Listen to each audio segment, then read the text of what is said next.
Bem, meus amores, para encerrar a nossa sexta-feira, a nossa última aulinha da semana vai ser de ciências e o assunto que veremos hoje, olha, o solo. Vocês sabem me dizer o que é o solo? Bem, o solo é a camada mais superficial da crosta terrestre, da camada externa da Terra, certo? E ele é formado por nutrientes e sais minerais. Esses nutrientes e sais minerais são emitidos por restos de animais, pelas plantas, certo? E isso tudo torna o solo mais nutritivo. Mas também é importante lembrar, olha, deixa eu colar aqui o cartaz. Infelizmente, o solo passa por um processo de desgaste muito grande, que a gente chama de erosão. E a erosão do solo ocorre basicamente de 3 formas. Vamos ver. Olha só. Através das queimadas, que torna o solo pobre em nutrientes. As queimadas agridem demais o solo. Olha só, que triste. Através das queimadas.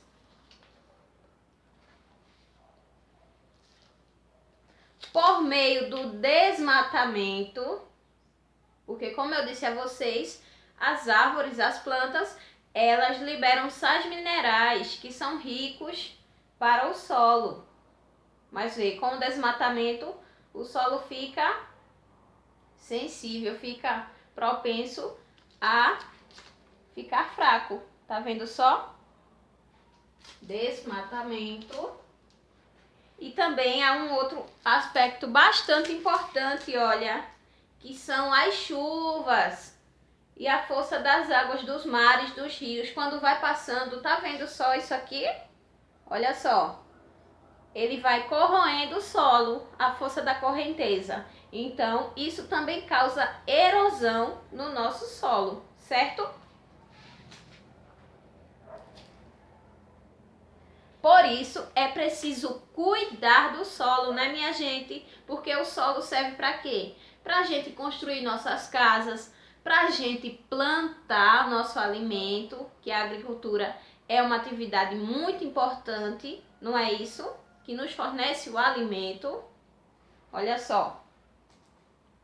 Primeiro, um dos cuidados que devemos ter com o solo é a drenagem. O que é drenagem? A drenagem é retirar o excesso de água que existe no solo. Às vezes a gente vê a terra muito encharcada, não é? É legal plantar numa terra assim muito encharcada? Não é, porque o excesso de água, como a tia falou, ó, o excesso de água causa erosão e deixa o solo mais fraco, com menos nutrientes. Então é preciso drenar a terra, certo? Retirar o excesso de água. Também temos um outro processo importante, que é, deixa a tia ver aqui, a aração da terra. Olha só, aqui tem um senhor com uns bois, tá vendo? E ele tem uma maquininha que vai arando a terra. Arar é para basicamente cortar a terra, vai criando caminhos na terra, tá vendo só? E esses caminhos, quando se abrem assim na terra, eles permitem uma melhor penetração dos nutrientes e a circulação do oxigênio, que é muito importante para as plantas, que são seres vivos, lembram? Olha só. A aração da terra também é importante. Ó. Também tem um outro fator, que é a adubação. Quem já viu alguém adubando a terra? Olha só. A adubação da terra é colocar nutrientes na terra, certo? E esses nutrientes podem ser fertilizantes naturais, como aqui no caso a gente está vendo que tem um homem aqui colocando estrume na terra. Vocês já viram estrume? Que são os restos das fezes dos animais, dos bois. Então aquilo ali é muito nutritivo para a terra. Imagino que vocês já devem ter visto, ó. Existem os fertilizantes naturais e os que não são naturais, que são fabricados, certo? Mas com certeza os naturais são mais saudáveis para o nosso solo, para a terra. A adubação.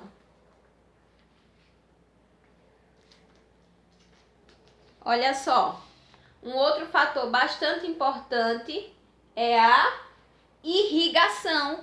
Irrigar quer dizer aguar, certo? Olha só. Tá vendo?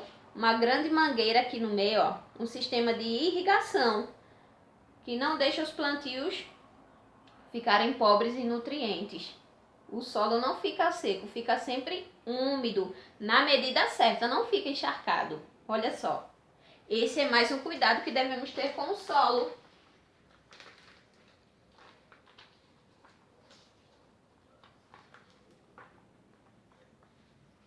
E por último, pessoal, temos a mudança de cultura, que é a mudança dos plantios. A gente vê muitas plantações de milho, feijão, de flores, não é isso?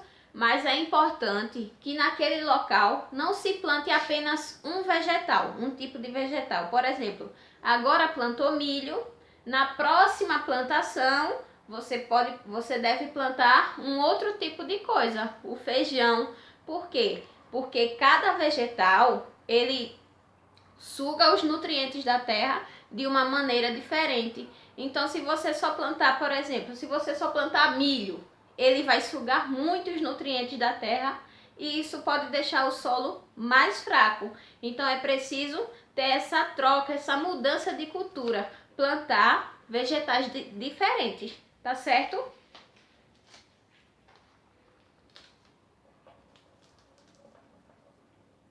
Então, recapitulando, hoje nós aprendemos um pouco sobre o solo. O solo é o quê? A camada mais superficial da crosta terrestre e ele é formado por nutrientes e sais minerais que são vindos de onde? Dos restos de animais, de seres vivos e também das plantas, ok? E também vimos que o quê? Que o solo sofre erosão por meio do desmatamento, das queimadas e da força das águas, das chuvas, as correntezas dos mares, dos rios. Isso tudo causa erosão no solo, deixa o solo mais fraco, ok? E como cuidar do solo? Drenando a água quando o solo está muito encharcado, arando a terra para que haja uma melhor penetração do oxigênio e dos sais minerais, não é isso? Fazendo a adubação, nutrindo a terra com fertilizantes naturais ou superficiais, que são os fabricados, certo? Irrigando a terra para que ela fique sempre úmida na medida certa, certo? E a mudança de cultura, que é a mudança de plantio, para não agredir muito o nosso solo, certo, meus amores? Agora vamos fazer uma atividade no livrinho de ciências. Peguem aí, na página 25, tá certo? Olha só, primeira questão temos assim: numere as alternativas de acordo com a ordem da formação do solo. Vê só, fungos, plantas e bactérias vão se instalando e fragmentam ainda mais a rocha. Depois, a rocha original começa a ser quebrada por ação das variações da temperatura, do vento e da água.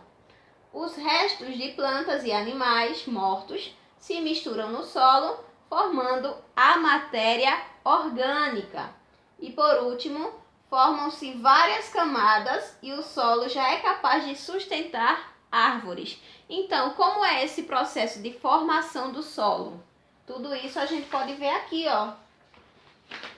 Na página 22, tem o passo a passo, que é o início do nosso assunto, do nosso estudo sobre o solo, tá certo? Voltando agora, na segunda questão, temos assim, olha. Analise o cenário abaixo. O que é isso que vocês observam aí no livro de vocês? Um cenário de queimadas, não é? O que está sendo representado na imagem? E quais os prejuízos desse tipo de ação no solo? Qual o prejuízo das queimadas no solo? O solo fica forte, fica rico em nutrientes ou fica fraco? Então vocês vão escrever aqui os malefícios, os prejuízos que as queimadas causam no solo, tá certo? Na terceira questão temos assim, ó. Observe a imagem a seguir e depois responda as perguntas a seguir. Vê só. Aqui a gente tem a imagem de quê? De um morro cheio de casas. Parece ser uma periferia, né? Aquelas casas que ficam nos morros e tem uma lona para proteger das chuvas, para evitar deslizamentos, ok? Então, na letrinha A temos assim. Existe algum risco em construir casas em locais como esse daqui? Justifique sua resposta. Então, é arriscado construir casas em morros, pessoal? Por que é arriscado? Você tem que colocar aqui, tá certo? Na letrinha B, discuta com seus colegas e depois responda por que são colocadas lonas plásticas nas encostas dos morros. Por que são colocadas essas lonas? Para proteger de quê? Para evitar o quê? Tia falou ainda agorinha, tá certo? Na quarta questão temos assim. Escreva qual ação de cuidado com o solo deve ser empregada em cada situação abaixo. Letrinha A. O terreno não consegue reter água e o solo está muito seco. Para o solo não ficar muito seco, a gente deve fazer o quê? Qual o nome desse processo? Vocês vão colocar aqui, tá certo? E na letrinha B, por causa das plantações consecutivas, uma atrás da outra, o solo está pobre em nutrientes e sais minerais. Então, para nutrir o solo, a gente deve fazer o quê? Qual o nome desse processo aqui que te explicou? Vocês vão colocar aqui, tá certo? Na letrinha B. Virando a folha, na página 26, temos assim, olha, quinta questão. Leia o texto a seguir e depois responda as perguntas. Tem um textinho aqui pequenininho, ó. Vou ler para vocês, tá certo? Árvores que protegem os rios. Ao longo do caminho percorrido por rios e riachos, encontram-se formada uma vegetação em suas margens, chamada de mata ciliar. Esse tipo de vegetação protege os cursos d'água, evitando que o solo das margens sofra erosão e seja escoado para o fundo dos rios, o que causaria um acúmulo de sedimentos, diminuindo sua profundidade e prejudicando a qualidade da água e a vida dos seres aquáticos. Então, olha só, na imagem, observem aí no livrinho de vocês, a gente tem a imagem de um rio e nas margens, nos lados desse rio, o que é que a gente tem? Uma grande mata, muitas árvores chamadas de mata ciliar, que serve para proteger o solo. Desse modo não vai acontecer erosão, porque com a força das correntezas, se não houvesse aqui, ó, nas margens do rio, se não houvessem as árvores, o que poderia acontecer? A erosão do solo. Então a terra que estava nas margens poderia descer e ir para o fundo do rio, e o rio não ia ter muita profundidade, e esse acúmulo de terra também poderia matar os animais, ok? Então, na letrinha A temos assim. Quais consequências podem acontecer caso a mata ciliar seja destruída? Quais serão as consequências se a mata for destruída, se não houvesse mata nas margens? Certo? Vocês coloquem aqui. E na letrinha B temos assim. De acordo com o que foi estudado, por que as árvores reduzem a erosão do solo? E aí? Por que é que as árvores protegem o solo? Lembram? Coloquem aqui, tá certo? Pronto, essa é a nossa atividade de ciências para encerrar a nossa sexta-feira, ok? Um beijão e um bom fim de semana. Tchau, tchau!